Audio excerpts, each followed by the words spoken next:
Student Redditors, what are the dumbest questions you've ever heard asked in class? I'll start. In a sociology class my freshman year, a union organizer was a guest speaker. He spent the entire hour and a half passionately explaining how he had devoted his life to helping impoverished workers organize. After his lecture, a guy in the front row asked, "Yeah, but don't you think in the end that unions are just more trouble than they're worth?" The speaker looked at the guy silently for about 10 seconds and replied, "No. I do not believe that." Edit. Wow guys, went to bed and woke up to over 4,000 comments. Thanks for all the responses, some of these are really hilarious. When I was a HS sophomore, a fellow classmate pointed to the map of the US near the front of the class and asked me what those islands in the box under California were. I stared back with a look of incredulity and answered Hawaii. It's worth noting that my high school is located in Honolulu. Honolulu, Nebraska? If you have a craving while pregnant and don't eat what you're craving, will the baby have a birthmark the shape of the food? And when the teacher, barely controlling his laughter, told her that he didn't think so. No. It's true. My aunt craved grapes and didn't eat them, and my cousin has a birthmark that looks like grapes. Same girl, if you drink water upside down, won't it go into your brain? 10th grade biology class.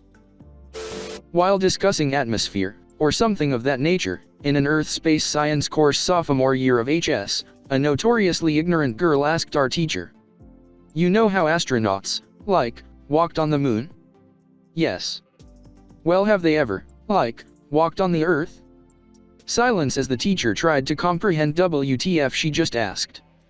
I don't quite remember how the question was resolved or how she explained it, as it was quite a few years ago, but the best explanation I can think of was that she was wondering if astronauts had walked on Earth's atmosphere, as in the outer layers of it. That's the most charitable interpretation I have been able to salvage from it. Edit. Word choice. I'm imagining she was under the impression that astronauts were an alien race that didn't originate from Earth. What class was this again? Said by some girl who dramatically stood up in the middle of the class 2 weeks into the course when she realized that she was in an applied linguistics course and not a history one. I once took psychopharmacology cause I thought it was gonna be about crazy farm animals. You are streets ahead, my friend. A girl in one of my classes once asked, straight-faced, if there were any homeless people in the Middle Ages. When our professor answered absolutely yes, this girl then said, non-ironically, "Oh, I thought they all lived in castles." Thus began the most entertaining semester I've ever had. Yeah, of course they all lived in castles. Charlemagne was dealing out subprime castle mortgages like a champ. You get a castle. And you get a castle. Castles for everyone. Sounds like you have more stories. Do tell.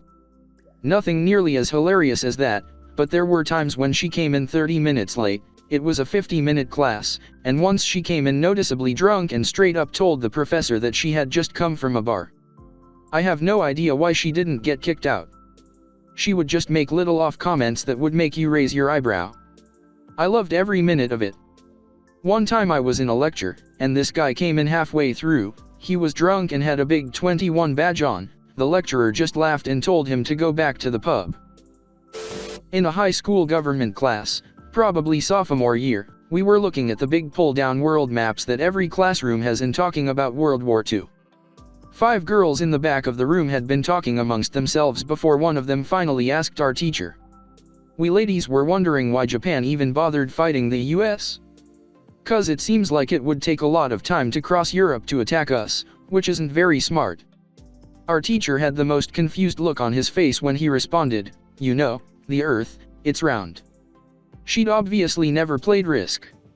Who in their right mind would invade Russia to get to Alaska, to then have to fan out and take the rest of the continent? If they were smart they would start in South America, clearly the most op continent. In high school we were learning about Braille. One student raises his hand and asks, "Wait, so do blind people see dots?" He was 100% serious. To be honest, I've wondered similar things. How do blind people know where to look on the walls for panels with Braille on them? Echolocation. In a high school science class, serious question, how do the people on the bottom of the Earth keep from, falling off? Longest, Most awkward silence ever. In a high school school-wide mandatory assembly where an astronaut, literally had been in space, gave a 20-minute speech on chasing your dreams, etc. Takes questions at the end of his speech and a girl asks, "Would you fall off if you walked to the bottom of the moon?"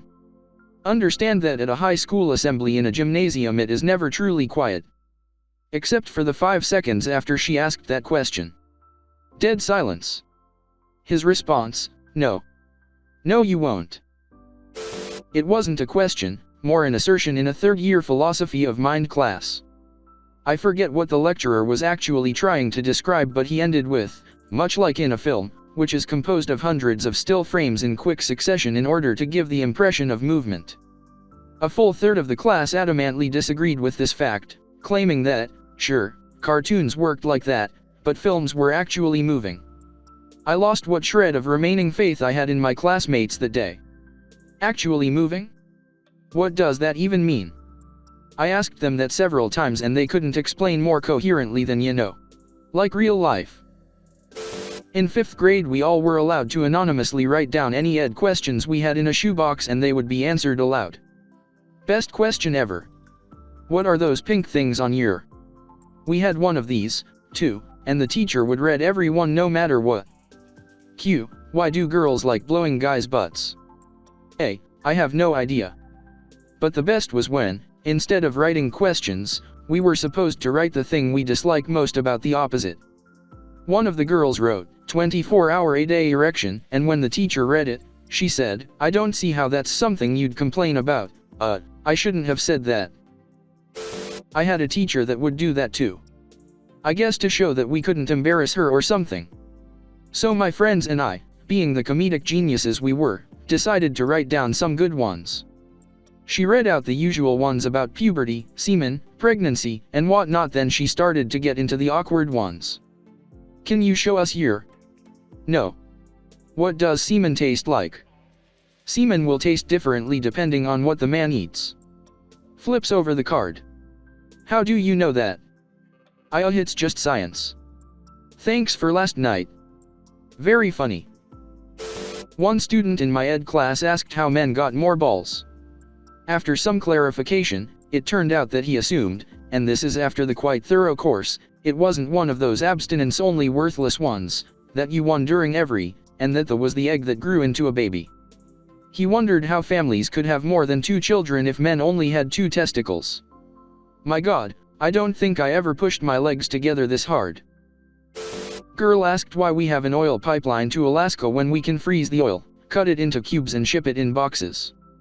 Also asked, if the world got too heavy would we go back in time? I had a full page of this kind of shit written in the back of one of my notebooks. Not sure if to laugh or weep. That second question is a mind-boggler. First, why would being heavy make you go back in time? Secondly, it implies that she believes Earth is getting heavier. I don't think she is thinking of meteors/space debris. Yo mama's so fat she went back in time. In my legal studies class in year 11. A guy in my class casually put up his hand and asked with all seriousness, if someone drowns in the ocean, can the ocean be trialed for murder? There was no laughter for about a minute, there was just WTF faces everywhere.